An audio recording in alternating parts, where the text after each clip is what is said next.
ისა დღეს ხუთშაბათია და მე ცხრიარხის პირდაპირ ეთერშია თოქ-შოუ დიალოგი, მე რუსუდან გვარამაძე ვარ.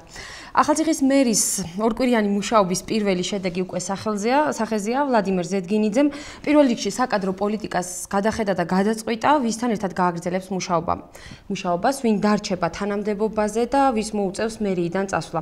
რა გეგმები აქვს უახლოეს მომავალში ვლადიმერ ზედგინიძეს მერის სტატუსით, იგი პირველად იქნება ჩვენ პირდაპირ ეთერის სტუმარი. გადაცემის მეორე ნაწილს საქართველოში გენდერული ძალადობის წინააღმდეგ ბრძოლის ორკვირიან კამპანიას დავუთმობთ და ამ საკითხზე ვისაუბრებთ სამოქალაქო სექტორის, სასამართლოს და პროკურატურის წარმომადგენლებთან ერთად.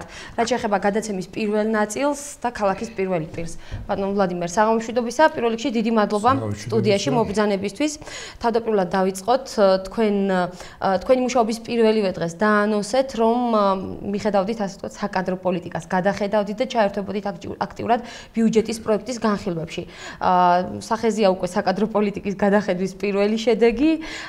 მინდა კითხოთ, ვინ თუ გადაწყვიტეთ უკვე ვინ დარჩება თქვენ გუნდში, ვინ შეინარჩუნებს თანამდებობებს და ვის მოუწევს სამსახურიდან წასვლა. პირველ რიგში მოგესალმებით თქვენ. დიდი მადლობა სტუდიაში მოწვევისათვის. მივესალმებით ჩემს ქალაქს. ვინაიდან რჩეული ვარ მე თქვენი. დღეს მე პირველად წავნოდა იქ თქვენს წინაშე როგორც ქალაქის მერი, რომელსაც ყველა სხვა ყველაფერთან ერთად მაქვს გარკვეული მოსაზრებები, რომლის შესახებაც მე თქვენ გაგიზიარეთ ამის შესახებ, როდესაც წინასწარი შეხვედრები მქონდა მოსახლეობასთან, როდესაც ვიყავი კანდიდატი და დღეს მეტნაკლებად შემიძლია ზოგადი სახე წარმოადგინო ის წილობრივი ჯერჯერობით ცვლილებები, რომელიც თუნდაც ყველაზე აქტუალურად, რომელიც ჟღერდება, ეს არის კადრებთან მუშაობის საკითხი. ეს ერთ-ერთი ძირითადი რგოლი, ძირითადი ფორმა, რითაც შეიძლება ნებისმიერმა ადამიანმა თავის საქმიანობა წარმართოს. გარდა ამისა, მე ასევე შეხვედრების დროს გითხარით, რომ ვალდებული ვარ პირველ რიგში შევისწავლო, გავეცნო, გავაანალიზოთ და შემდგომ განვაგრძოთ მუშაობა. იმას, ვისაც შესწევს უნარი საქმიანობისა და ვინც არა ან რაღაცა გარკვეული პრობლემები გააჩნია, იძულებული არა ვართ, მაგრამ შესაბამისად მათ და მეც უნდა მივიღოთ გადაწყვეტილება. თვითონ უშუალოდ მერიაში გვაქვს ჩვენ 79-მდე საშტატო ერთეული. ნაწილი ძირითადში მთლიანად დაკომპლექტებული იყო და 2015 წლის 24 თებერვლის შესაბამისი კანონმდებლობის თვითმმართველობის ორგანოების მუშაობის შესახებ კოდექსი ასეთი. მისი 59 მუხლი ითვალისწინებს, რომ როდესაც ინიშნება ახალი მერი, ირჩევა უпростоრად და მტკიცდება მისი მოადგილეები და ასევე სამსახურის ხელმძღვანელები, სამსახურის მოადგილე მყავს 2, პირველი მოადგილე და მოადგილე და შესაბამისად 10 კიდევ სამსახურის ხელმძღვანელი. ისინი თავისუფლდებიან დაკავებული თანამდებობიდან. კანონის შესაბამისად. მაგრამ ყველაზე მეტად თქვენ გაინტერესებთ ამის შემდგომ მათი უკვე დანიშვნა, რომელიც პრეროგატივა უშუალოდ ჩემი. როგორც ქალაქის მერის. გავიარე ეს სამსახურები, ნაწილი და ძირითადად შიდა ასე ვთქვათ ჩვენი სამსახურები დამრჩა ამჟამად აიპებს რომ ეძახით. ასეთი წარმომადგენლობა. იმათაც უახლოეს ხანში, უახლოეს დღეებში ჩავგავებული. მე განთავისუფლებით არავინ არ გამითავისუფლებს. კანონმა აი ხელახალ დანიშნა ეს ცოტა სხვა საკითხია. ძირითადი ნაწილი თანამშრომლებისა დანიშნულია, ბრძანებები ამის შესახებ დაწერილია და ნაწილი კიდევ განთავისუფლებული არა. ახლა დანიშნულები არ იქნენ. რომლებიც თქვენ იცით. დიახ, საუბარია ზედამხედველობის სამსახურის უფროსზე, ქალბატონ ნაირეს ოფიციალიზმზე და თქვენ მოადგილზე, უკვე ყოფილ მოადგილეზე, ქალბატონ ზაზაგელაძეზე. აი რას, ასე ვთქვათ, რა არის თქვენი ასეთი გადაწყვეტილების მიზეზი, როცა გადაწყვეტილება მე არ მივიღე, კანონმა მიიღო გადაწყვეტილება. თქვენ მიიღეთ გადაწყვეტილება, რომ ისინი მაგრამ მე უნდა მივიღო გადაწყვეტილება მათი დანიშვნისა თუ არ დანიშვნის შესახებ. ამიტომ მე არ დავნიშნე იცი. ეს უკვე ჩვენი საქმეა, ჩვენი ურთიერთობის საქმეა და ესაა ჩემი მოსაზრება. კი ბატონო, აქ თქვენ მოტივაციებს მე კანონი არსად არ მიმკვიდრებს, რომ მე რამე მოტივაცია უნდა დავაყენო. რა თქმა უნდა. მოტივაციას ჩემი დამოკიდებულია. ვალდებული ეს ახსნა თუმცა ცხადია, რომ ეს ინტერესი როგორც საზოგადოებაში, ასევე მედიას აქვს, ხო ბატონო ვლადიმერ? საზოგადოებას ყოველთვის გაუჩნდება ნებისმიერ ადამიანთან დაკავშირებით თავისი მოსაზრება, მაგრამ ამიტომ ვინაიდან მე კანონი ამ უფლებას მანიჭებს, მოდი დავიტოვებ ჩემ მოსაზრებას ჩემთვის. თქვენ იმ არგუმენტებზე არ გვესაუბრებით, არ გინდათ საუბარი, რის მიხედვითაც აღარ დანიშნეთ. რაღაც საკითხები, რომელზეც ჯობია არ ვისაუბროთ. არც არავის არ ურჩევ, რომ ვისაუბროს. აქ რას გულისხმობთ, ანუ გარკვეული პრობლემები იყო ამ სამსახურში? ვერ გეტყვით ბატონო, ვერ გეტყვით. მე არ ვამობ, რომ პრობლემები იყო, მე მაგისთან სიტყვა არ მეხმარია. მე კიდევ გიმეორებ, ჩემი მოსაზრება ასეთი.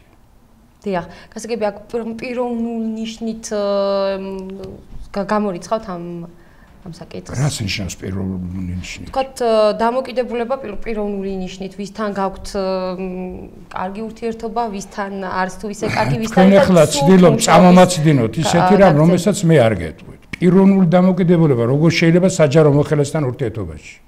გასაგები ეს არის ჩემი აზრი და არა პიროვნული დამოკიდებულება. პიროვნული დამოკიდებულება შეიძლება იყოს ოჯახში, ქუჩაში, მაგრამ არა საჯარო სამსახურში. მაშინ კვალიფიციურობის საკითხი დგება აქ? კიდევ გიმეორებთ. მე ამაზე კანონი მაძლევს უფლებას, რომ მქონდეს ჩემი აზრი. გასაგებია. ბატონ ვლადიმერ, თქვენ სანამ გადაცემა დაიწყებოდა, ჩვენ საუბრობდით საკადრო პოლიტიკაზე და თქვენ მითხარით, რომ ახლო მომავალში გაირკვევა საბოლოო ჯამში ვინ შეინარჩუნებს თანამდებობას და ვის მოუწევს სამსახურიდან წასვლა. კი ბატონო. მოიაზრება თუ არა ვინმე კიდევ? დიახ, სწორედ ეს უნდა მეკითხო. ამიტომ გითხარით, ძირითადი სამსახურები გავლილი მაქვს. ნახოთ ახლა კიდევ მუშაობის პერიოდი გარკვეულებს მე შევთავაზე, რა თქმა უნდა თანამშრომლობა, საქმიანობა, გარკვეულის მიმართ მე ასევე მაქვს მოსაზრება, რომ წლის ბოლოს ჩვენ ერთმანეთს ხელი არ უნდა შეუშალოთ მუშაობაში. არის ვადები, არის დრო და ამის გადაწყვეტილება ყოველთვის შემიძლია მე მივიღო. როგორც ხელმძღვანელმა.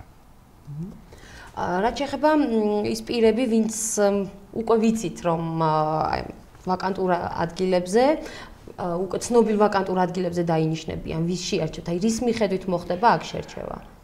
კიდევ გიმეორებთ, მოადგილები და სამსახურის ხელმძღვანელები ინიშნებიან ჩემს მიერ.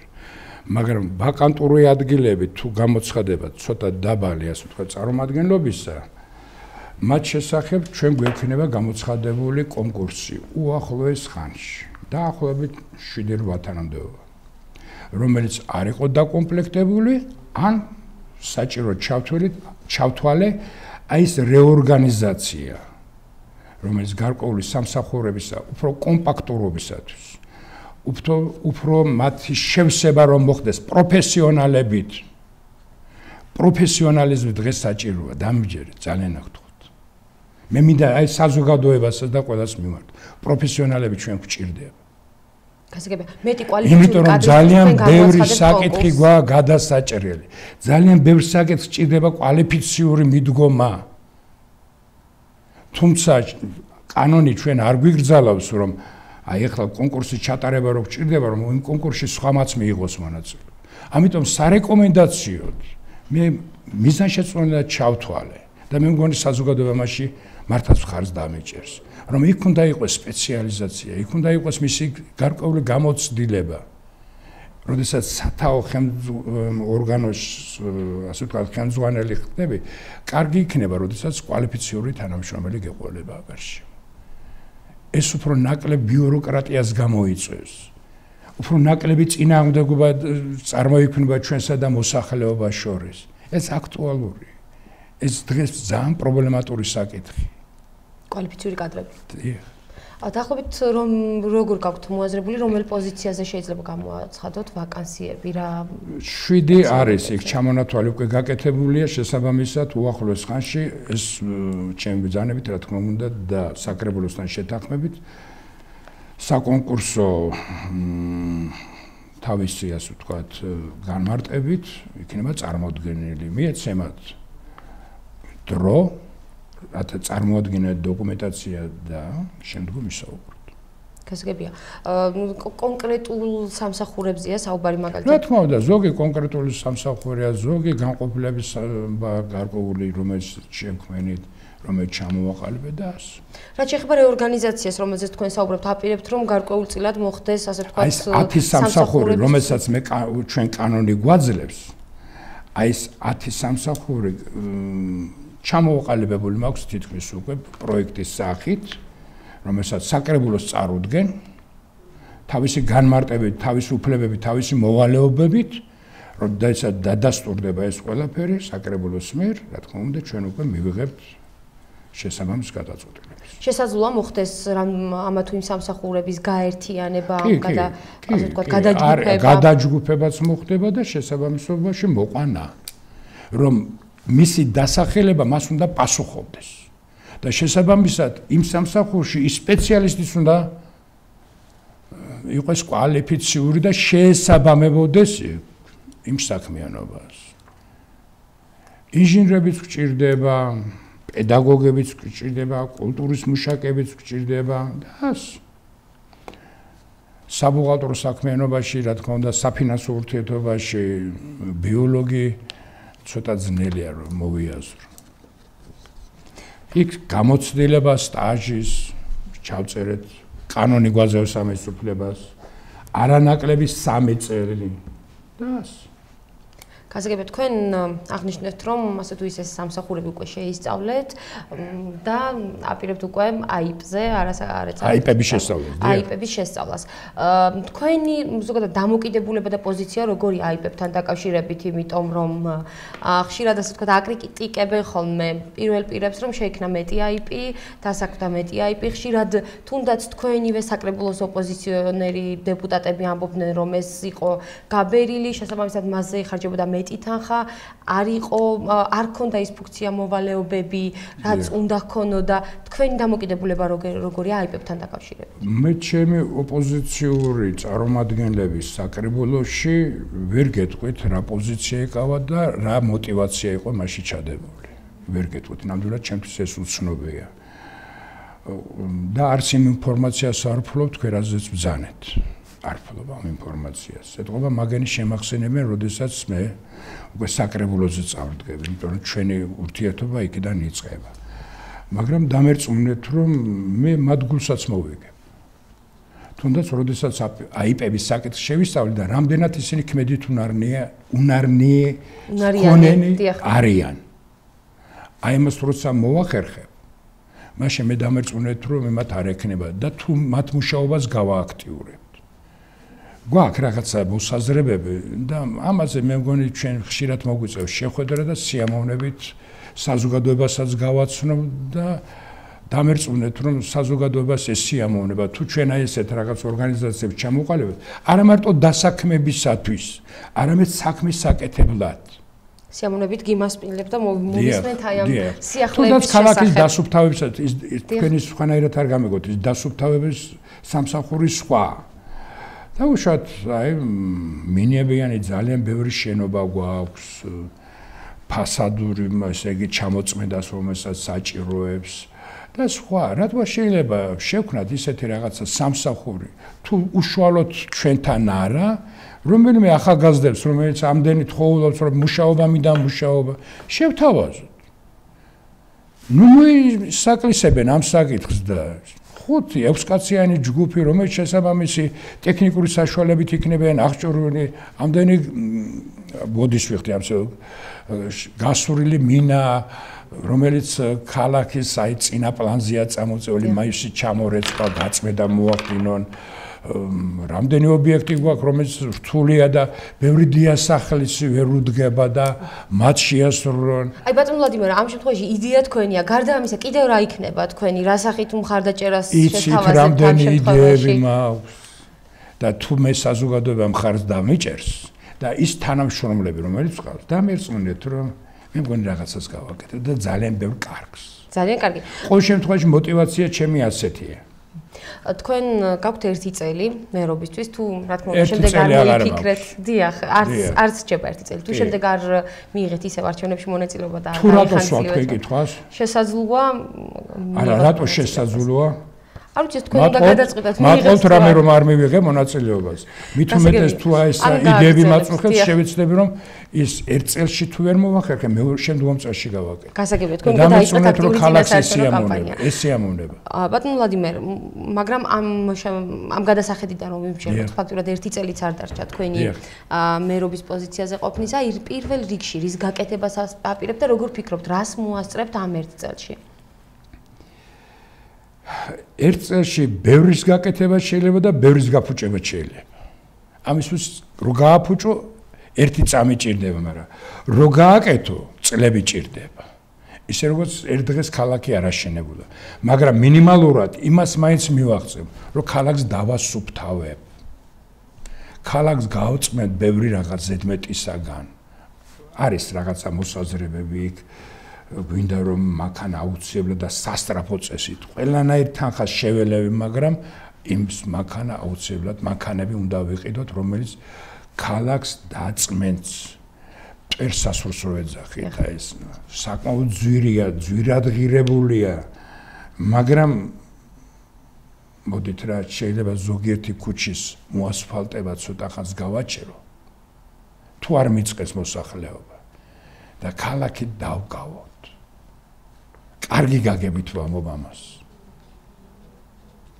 გასაგებია. დამერწმუნდეთ რომ ეს მოუხდება ჩვენს ცხოვრებასაც, ჩვენს წესსაც და ჩვენ ქალაქსაც. სავარაუდოდ იმ ქუჩის მაცხოვრებლები შესაძლოა გაგინაწყდნენ, რომლის მოასფალტებასაც ამის გამო შეეჩერებათ. მოვასწრე მაგასაც.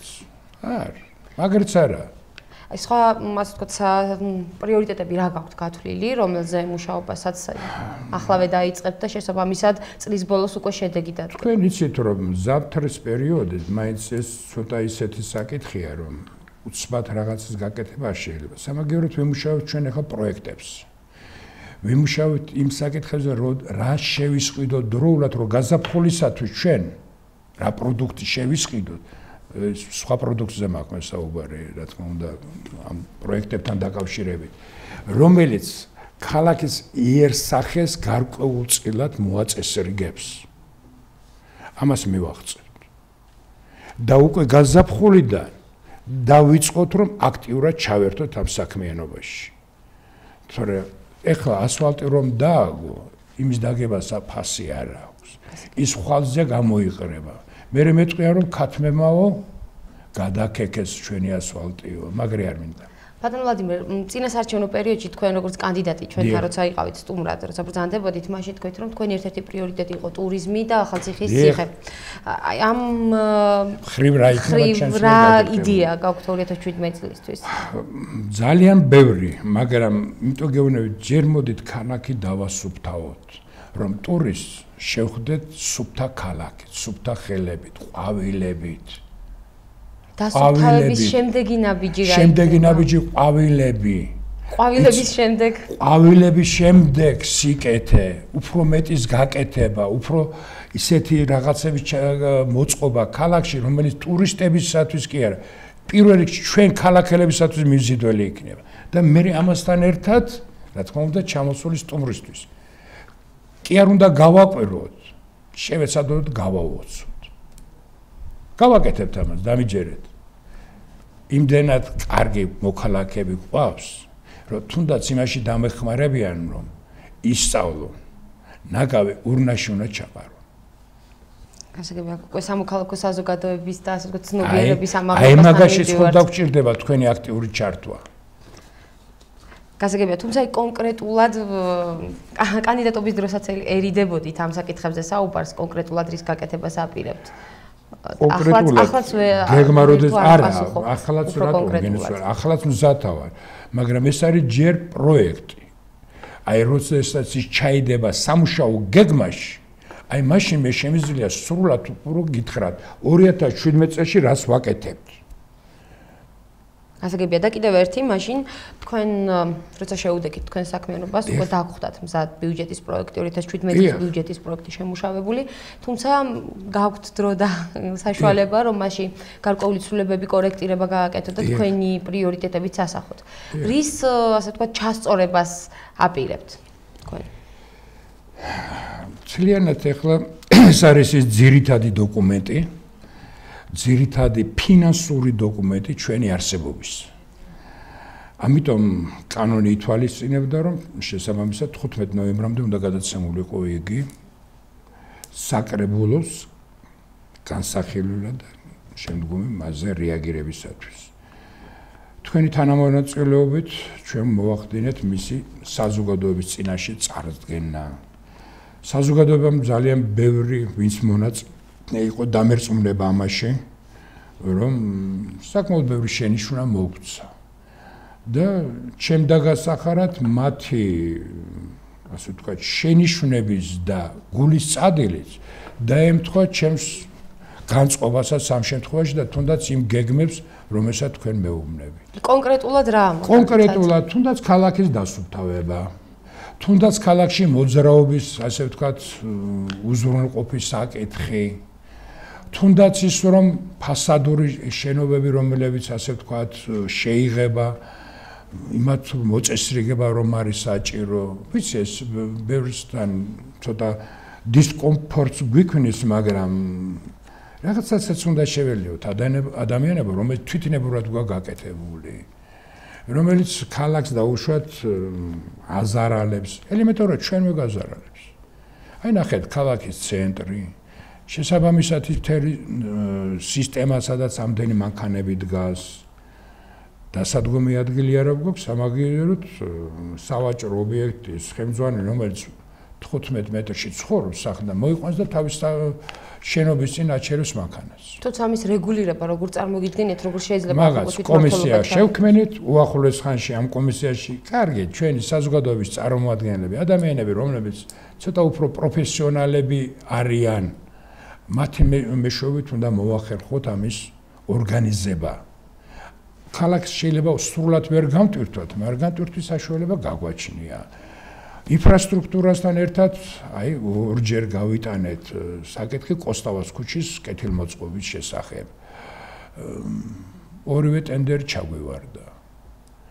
ამ შემთხვევაში მეთვლი რომ აი რაღაცა პრობლემა შეიძლება არის, რომ ჩვენ სრულად ვერ გავიანგარიშეთ ამ პროექტის აღიარებულება, ან შეფასება ვერ მოვახდინეთ.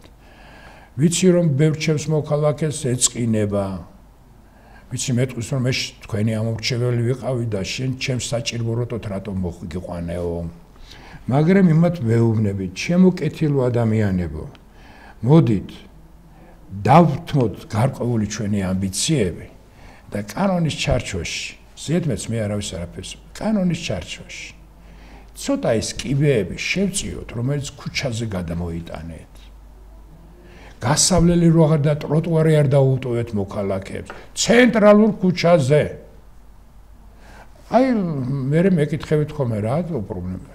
ვინ არ აკონტროლებდა ამ საკითხებს? ვის მოვალეობაში შედიოდა? რატო არ ხდებოდა ამის არ ვიცი მე.